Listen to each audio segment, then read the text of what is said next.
DJ Kanchan Raj Hajipur Vaishali मां प्रतिमा recording studio Sheikhpura. नई हरसिया जब ससुर गलही नई हरसिया जब ससुर गलही कोई बजतिया पुतलही भतार संग की गलही भतार संग की गलही।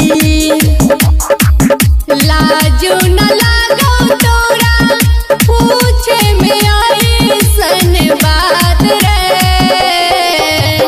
कैसे बलम के गोरा सुतलही के बारी में किली लगलही भतार संग की गलही भतार संग की गलही।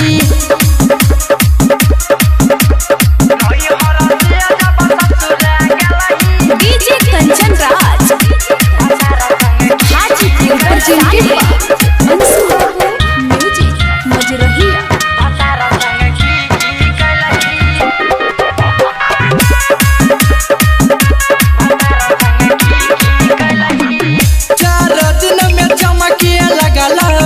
चेहरा पर लाइट गीजर में सैया संग ना हेलो डे नाइट 4 दिन में चमके लगल चेहरा पर लाइट गीजर में सैया संग ना हेलो डे नाइट। कोई बार चोच से चोच लड़लही गुलबिया चादर ओढ़लही भतार संग की कलही भतार संग की कलही।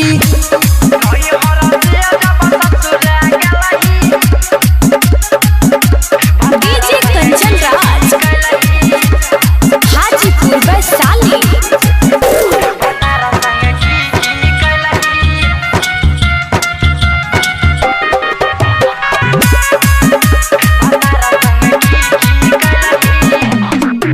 पहिले से ज्यादा तोहर बढ़ गेलौ रुआब के हो जे में पागल नियत करा नहीं खराब रे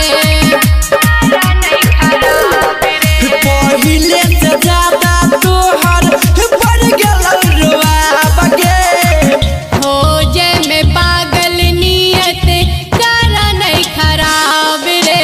सोनू दरभंगिया के पीछे घुमलही झूठो न कहियो चिखलही भतार संग की गलही भतार संग की गलही। ये छौरी बता देना गे।